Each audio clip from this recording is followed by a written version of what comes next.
Investors today are grappling with asset allocation decisions in the face of rising rates, stubborn inflation, and slowing growth. With stock and bond correlations appearing to turn positive, the effectiveness of long-duration, investment-grade government bonds as a natural hedge for riskier assets is likely to fade. So where are the opportunities in the broad global bond market? Today, we'll do a deep dive on the short-duration high-yield market, explaining what it is and the characteristics that make it well-suited for this macro environment. My name is Neuberger Berman, and joining me today from the Neuberger Berman Chicago office are Chris Krasinski and Joe Lind, Senior Portfolio Managers and Co-Heads of our US high-yield platform at Neuberger Berman. Gentlemen, thank you for joining me today. Thank you. Great to be here. Thanks for having us. So, Chris, let's start with a primer. Give us an overview of the topic of the day, i.e., what is high yield and what does it mean to be short duration high yield? So we think of the high yield market as the stepping stone between fixed income and equities, where investments in high yield bonds are typically not secured by collateral, but they're also not exposed to the full fluctuation every day on the enterprise value of a business like a common equity would be. And if you think of the market in terms of debt to value and where you're lending to a business at, the high yield market is around 50% debt to value. So it carries more credit risk than investment grade, for example, which would typically be between 20 to 30%. But you do have some cushion in terms of the enterprise value of a business to help in terms of income generation before you would experience any losses. And the way asset owners think about high yield as an asset class is as an income enhancement in their broader portfolios. And the key drivers that are tracked by us and other market participants are default rates, which are highly correlated to GDP growth, particularly in the US, and interest rate movements, as well as idiosyncratic factors related to specific industries or business models. And we think highly correlated to economic growth trends, specifically in the US, and pretty well insulated right now in terms of exposure to events that are happening around the world. One thing I'd add is that high yield is a little different as an asset class because the terms of every bond is unique.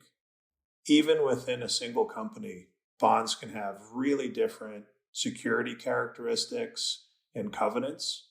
The biggest question we always ask ourselves is, will you get paid back? And so that's really the credit underwriting process that our research team does. And given that diversity of characteristics, especially in short duration, where the bonds are either refinanced, mature, and are repaid, or the company goes default, that type of binary outcome really lends itself to security selection and active management. Terrific. I like that. Bringing it down to the layman's terms, will you get paid back is the key question. So thank you very much for the background. Now, just to put all of this into context, so much has happened in the last 12 to 18 months. The pandemic, inflation pressures, and most recently, the Russia-Ukraine crisis. Tell us about how the high yield markets have reacted to some of those events. Certainly, there was a big reaction in March of 2020. Where markets around the world had significant drawdowns, mainly because prices there tend to remain higher for longer. And so as fixed income and really asset allocators looked for things that they could sell, high yield as well as short duration high yield did draw down quite a lot. And I think that's something that we do hear from investors as a criticism. However, would point out that it also tends to come back very quickly. And so if you think of the question, are you going to get paid back? That's a much easier question to answer with less information. And so we tend to see those drawdowns are shorter in time frame. And in periods like now, where the information, while there certainly is a lot of geopolitical information, a lot of macro information coming through at a pace where investors can digest. Last year, we did a lot of work on just whether inflation was transitory, and we began to see that some of it certainly was structural, specifically around labor, and we're really seeing that flow through. as well as the news of this year and just the commodity pressures that we're facing, I think are starting to affect company profits. And we're seeing some companies have declines in their profitability versus last year where they were saying inflation was a good thing because it expanded margins. We're not surprised by that. And that was something that we have been able to pivot away from some of those companies where we really worry about their ability to match the costs, their input costs, and the ability for them to pass on price. Some things that would be right down the middle of that would be food and consumer product companies, as well as companies that are exposed to lower income consumers where the increase in energy costs really start to affect their balance sheets. The good news in terms of short duration, it gets back to that main question of can these companies refinance their debt? And so if our answer is still yes, and if they can still afford to pay higher interest rates, then that still provides attractive investment opportunities because there is a natural pull to par as the bonds get closer and closer. And if you think about just going back really over the last 24 months have been pretty volatile conditions in all markets, including in the high yield market. A few key takeaways for high yield dealing with the COVID pandemic was defaults peaked at about half of where they had been in prior recessions. So the market was very effective at raising capital to help businesses bridge through the COVID crisis. And the reason for that, I think investors were asking themselves, are these problems temporary or are they permanent? And they were willing to invest in companies to help them bridge through their liquidity needs for a business that they didn't view as permanently impaired. Thinking in the leisure space would be a good example. Market took a view that people will eventually return to travel, even though it's not happening right now. So we feel confident providing additional liquidity to that sector. And that's different than a business that might be facing a secular challenge or just a very clearly over-levered balance sheet where it would be necessary to go through a bankruptcy process at that time. So defaults at about half of prior peaks is one takeaway from the COVID cycle.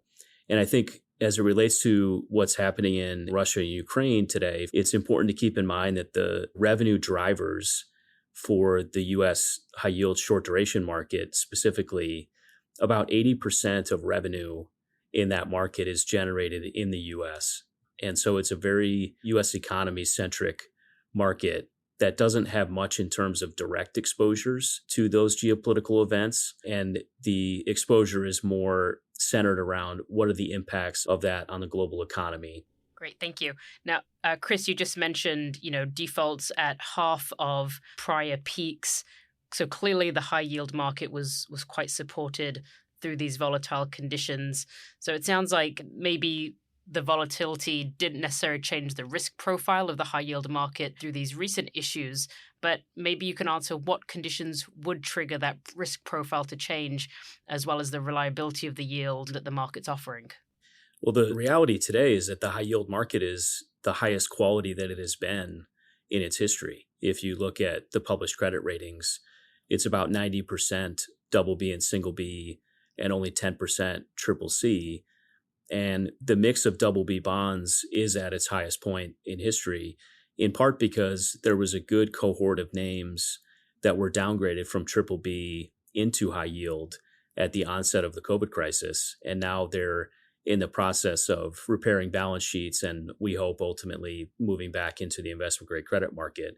So we're starting from a pretty healthy perspective from a credit quality standpoint. I think that's an important thing to note about the current volatility that we're seeing in markets today. Second, the main contributing sector to defaults in high yield in the past has been energy. And what we're seeing play out in the geopolitical landscape today is causing increased commodity prices. And that dynamic is helpful to their balance sheets as opposed to being something that we think would cause a default cycle in energy. It's quite the opposite at the moment. So we don't expect the energy sector to be as much of a contributor to defaults in the next couple of years as it has been in the past.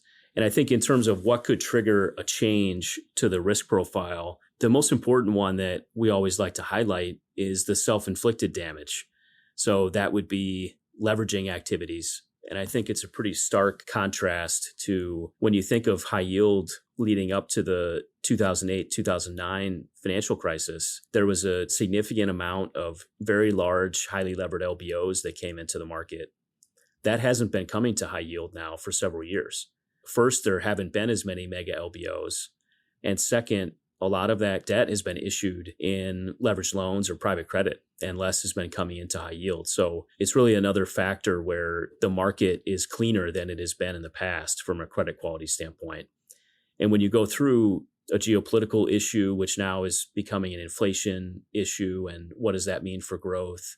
And you think about the market volatility that we've had year to date, it's nice to be starting from a point that is of the better credit quality that we've seen over time in the market. I think another way to think about short duration and the risks that you mentioned is to think of it as a vintage. What an investor might get today investing is that they'll pay about par. That's where the index is trading, 100 cents on the dollar. And the yield is about 5.25%. Over the next 3 years, all of those bonds will mature, get refinanced, or default. And our internal projections for defaults in the next couple of years are less than 2%. And so when we look at the yield and spread of the short duration market versus the full market, it ranges from you get about 70 to 90% of the full market yield. And right now, you're getting 89%. And so you're in that top 5% of history on a relative yield versus the overall market, which is one of the reasons why we're having this podcast. Yeah, absolutely. A very attractive value proposition at the moment. Thank you. Just transitioning a little bit, ESG is a huge trend that we like to speak about on this podcast. Would love to hear briefly how you address ESG integration within your own investment process. Well, if we start with the question that Joe raised of, are you going to get paid back or not? And deeply understanding the ESG risk profile of an issuer, we think is core to how you should look at high yield investments. So just starting from an investing standpoint, we think it's critical to understand those drivers and systematically rate those and consider them when we make investment decisions. I think one of the factors that asset owners and market participants underestimate is the access that fixed income investors have to management teams. And there's an assumption that because fixed income doesn't have proxy voting, that you have less ability to influence management through engagement. And we found the opposite to be true in the high yield market, where we have access to CFOs and CEOs, and we're able to engage with them on ESG topics that are material to their business and material to our investment. And that helps everyone involved. It helps our investors through lower default experience. It helps the businesses we invest in by encouraging them to improve in certain areas over time. So there's an investment integration component to ESG that we take very seriously on our team and have a robust process around. And then there's engaging with companies, which we're very proud of the platform that we have at Neuberger to do that. But to be honest, I think we could probably have an entire podcast on that topic. So I'll leave it there as a brief intro for the moment. We'd be glad to have you guys back for a deep dive on your engagement. But actually, just quickly on that, I would love it if you could share an example of an engagement with a company or an issuer on those ESG practices, just to give a little bit of life to what you just said. Certainly. So one recent example of an engagement we had with a North American natural gas producer, which is certainly a company that is clearly concerned with the E in ESG. And we've engaged with this issuer many times, and they recently brought a problem to us to try and get our advice. We consider them to be one of the most efficient producers of natural gas in North America. And the state that they operate in agrees and asked them to take over some older, highly polluting wells. Now, we thought that was a good idea. The management team also thought that that was a good idea. However, the problem is that it would increase their year-over-year greenhouse gas emissions.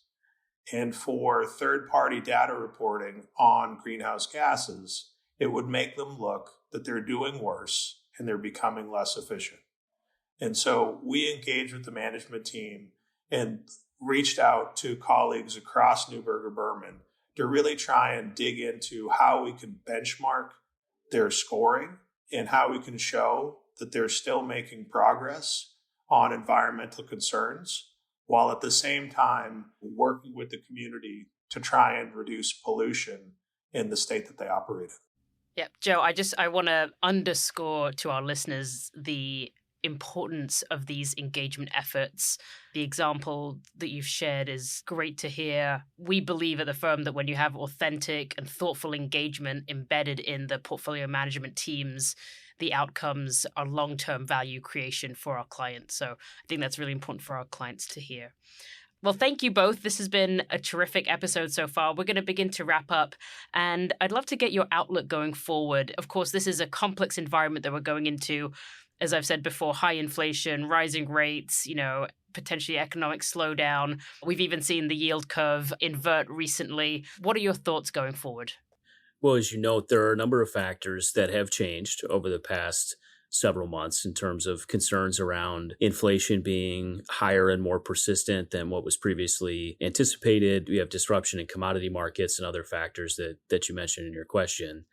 Ultimately, we think what will win out is that most companies in the short duration high yield market will repay their debt and be able to access capital to refinance maturities. And we expect default rates to remain very low. And the credit fundamentals for this market are primarily driven by the U.S. economy, and they have some exposure to global factors, but it's very U.S. centric.